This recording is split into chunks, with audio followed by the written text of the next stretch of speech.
निश्चित तौर पर आदिवासियों के संस्कृति, मूल निवासियों की संस्कृति पर चिंतन मंथन किया जाता है और हमारी संस्कृति, जब हम अपनी संस्कृति को मानने का काम करेंगे तभी हम आदिवासी हैं। और संस्कृति पर अगर किसी दूसरे का अतिक्रमण हो जाएगा तो आप आदिवासी नहीं रहेंगे। ये बहुत सारा सुप्रीम कोर्ट का फैसला आया है और महाराष्ट्र में भी आदिवासी लोग गैर आदिवासी में चले गए। छत्तीसगढ़ में भी कुछ जनजातियों का नाम सूचीबद्ध हुआ है, लेकिन लोगों ने अब अपनी संस्कृति को मानना प्रारंभ कर दिए हैं। इसलिए साथियों, हमें अपनी संस्कृति को अक्षुण्ण बनाए रखने के लिए इस तरह का जो कार्यक्रम का आयोजन होता है, निश्चित तौर पर बड़ी धूमधाम के साथ हम लोग कर रहे हैं। और इसी समाज में ये जो मूल निवासी समाज है, आदिवासी समाज है, गोंडवाना समाज है, इसमें जो सृष्टि का संचालन करने के लिए शादी विवाह का प्रारंभ हम ईश्वर महादेव का, शंभु गौरा का पहले उनका विवाह कार्यक्रम का आयोजन किया जाता है। ये जो कार्यक्रम है विवाह कार्यक्रम है और इसी के माध्यम से फिर आने वाले 1 महीना के बाद लोग अपने अपने घरों में मांगलिक कार्यक्रम का शुरुआत करते हैं। तो निश्चित तौर पर हम अपने पहले देवी देवताओं का विवाह संपन्न करते हैं कि इस सृष्टि के संचालन के लिए, सृष्टि को बनाए रखने के लिए इस तरह का आयोजन किया जाता है।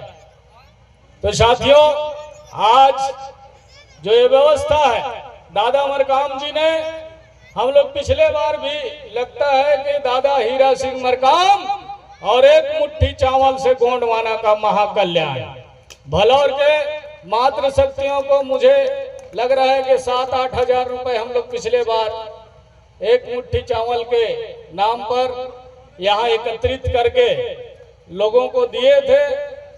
अब उधर से हमने पिछले बार कहा था कि इसको लाखों रुपया आप बना के बताएंगे, लेकिन हम कमेटी के माध्यम से कहना चाहेंगे कि इसका भी आपको मूल्यांकन करना पड़ेगा। जो हमारी कमेटी के साथी हैं, इन लोगों से भी मेरा निवेदन है कि जो हम लोग सामाजिक संपदा और सामाजिक उत्तरदायित्व का जो काम करते हैं, 1 मुट्ठी चावल से गोंडवाना का महाकल्याण, दादा हीरा सिंह मरकाम, ये जो नारा दिया गया समाज को स्वावलंबी बनाने के लिए, तो निश्चित तौर पर हम लोगों को इस पर मूल्यांकन करने की आवश्यकता है। अभी भैया के क्षेत्र में भी बहुत जगह ये कार्यक्रम को शुरुआत किया गया है, वहां भी कहीं 4 लाख, 5 लाख, 10 लाख ऐसा गांव में एकत्रित हो गया है। और हम लोग बात करते हैं उधर खैरागढ़ क्षेत्र में भी, डोंगरगढ़ खैरागढ़ में 26 करोड़ 40 लाख रुपए 1 मुट्ठी चावल से दादा के जो बताए महामंत्र के माध्यम से वहां के मातृ शक्तियों के पास 26 करोड़ 40 लाख रुपए लोगों के पास है। मैं यहाँ के जितने हमारे गोंडवाना आंदोलन के साथी हैं, मैं सभी से कहना चाहूंगा कि आप सभी अपने अपने गांव में इस कार्यक्रम को संचालित करें। हम हर साल ये कार्यक्रम करते हैं। वहां सामने कलश दिख रहा है, वो कलश लेकर के भलौर से यहाँ तक पहुंचा और फड़ापेन थाना के उस चबूतरा में रखा गया है।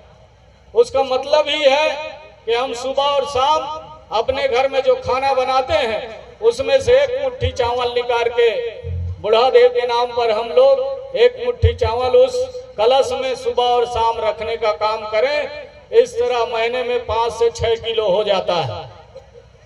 अगर 100 है, 100 घर के लोग जुड़ जाते हैं तो 5 कुंटल से 6 कुंटल हर महीना आपके पास अन्न बचत होता है।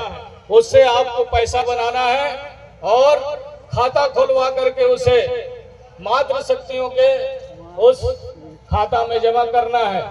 ये आंदोलन आज गांव-गांव में जो समूह दिख रहा है वो दादा हीरा सिंह मरकाम जी का देन है। ये कार्यक्रम की शुरुआत दादा मरकाम जी ने 94 के दशक में शुरुआत किया था। तो निश्चित तौर पर साथियों, हम सब लोगों को इस आंदोलन को जन जन तक, घर घर तक पहुंचाने का काम हमारे जो पदाधिकारी हैं, साथी हैं, उन सब की है। इसलिए हम सभी लोग इस आंदोलन को आगे बढ़ाने में अपना अहम योगदान देने का काम करें।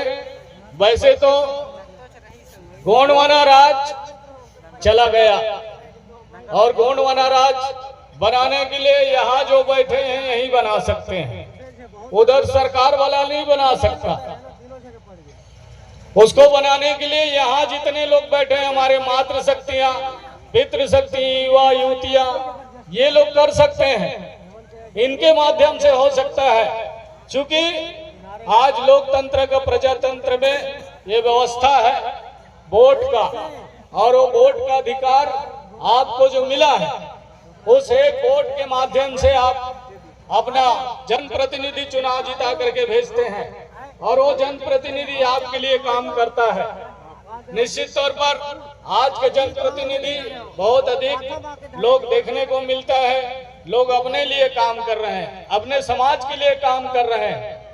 उसमें इस तरह की व्यवस्था बना करके रखे हैं। तो निश्चित तौर पर साथियों, आपका भी जनप्रतिनिधि आपके बीच से ऐसे बेटा और बेटियों को भेजो ताकि वो आपके लिए लड़ाई लड़ सके, आपके दुख में सुख में वो काम आ सके। निश्चित तौर पर साथियों, हम लोग चुनाव में तो जीत नहीं पाए हैं, लेकिन आपके कामों को, चाहे वो रायपुर हो, दिल्ली हो, जा करके काम कराने का मादा रखते हैं और निश्चित तौर पर हमारा प्रयास है।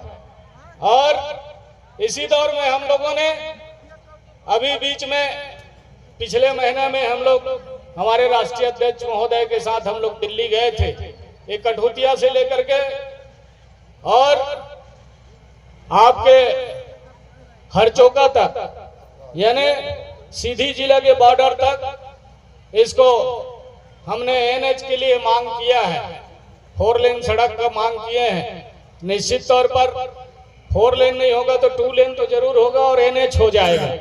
वैसे मंत्री जी ने अपने लेटर, हमारे जो लेटर हमने दिया उसमें एनएच लिख दिया, अपने पेन से निकाला और एनएच लिखा है, न्यू एनएच लिखा। तो निश्चित तौर पर आने वाले समय में ये काम पूरा होंगे।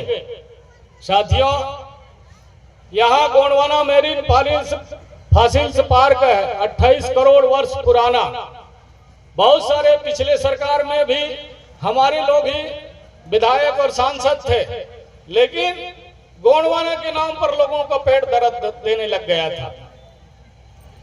लेकिन गोंडवाना गणतंत्र पार्टी ने उसे पुरजोर तरीके से उठाया। हमारे जिला अध्यक्ष और हमारे जिला की कमेटी ने जो आंदोलन करके उसके लिए आंदोलन किया गया और आखिर में सरकार को मानना पड़ा और सरकार ने गोंडवाना मेरीन फासिल्स पार्क का यहाँ उद्घाटन किया और उसका गेट भी बनाया गया है और उसका प्रचार प्रसार भी हो रहा है। जगह जगह में गोंडवाना मेरीन फासिल्स पार्क जाने का संकेत लिखा हुआ है। इसका बोर्ड अनूपपुर जिला में भी, अनूपपुर जब कलेक्टर से हम आते हैं इधर आपके शहडोल और कोतमा सरफ जो आते हैं, ब्रिज के पास लिखा हुआ है।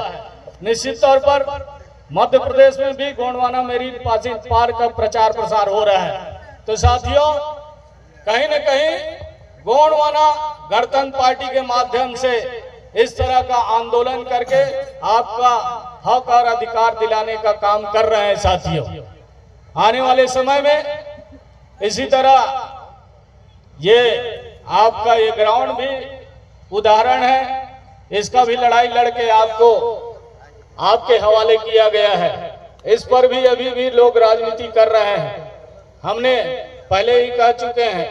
तो निश्चित तौर पर आने वाले समय में आपका पहचान बना रहे, अपनी पहचान बनाने के लिए लोग लड़ाई लड़ते हैं।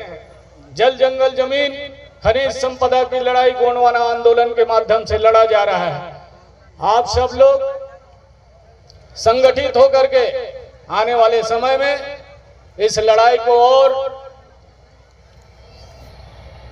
पूरे तरीके से हम लोगों को संगठित होकर के इस लड़ाई को अंजाम तक पहुंचाने का काम करेंगे। क्योंकि आप सब लोग यहाँ पर आज गोंडवाना सांस्कृतिक विजय महोत्सव का कार्यक्रम चल रहा है, शंभू गौरा का विवाह का कार्यक्रम का ये 15वां साल लगातार इस स्थान पर हम लोग जो कर रहे हैं, ये काबिले तारीफ है। संगठन के हमारे जो कमेटी के लोग हैं बड़ी मेहनत करके 15-20 दिन से लगे रहते हैं, तब जाकर के कार्यक्रम का सफल कार्यक्रम हो पाता है। निश्चित तौर पर आने वाले समय में इसे और भव्यता पूर्वक बनाने का काम करेंगे। क्योंकि आने वाले समय में गोंडवाना से संबंधित कुछ स्टॉल भी लगना चाहिए और स्वास्थ्य शिविर का भी इस कार्यक्रम में उसका भी आयोजन किया जाना चाहिए प्रशासन को लिख करके। क्योंकि इस तरह के कार्यक्रम से समाज का जो लाभ होना चाहिए बिल्कुल उनको लाभ मिलना चाहिए। इन्हीं सब बातों को लेकर के आज ईसर गौरा महापूजन का जो कार्यक्रम चल रहा है, इसमें आप सब सहभागी हैं और आप अपने घर से गांव से आके इस सांस्कृतिक कार्यक्रम में अपनी सहभागिता निभाए हैं। इसके लिए आपके चरणों को सेवा जुहार करते हुए मैं अपनी वाणी को यहीं विराम देता हूं। आप सबको बहुत बहुत धन्यवाद और इस दीपावली के आप सब लोगों को हार्दिक बधाई। आपके जीवन में प्रकाशमय हो और धन धान्य से आप सब,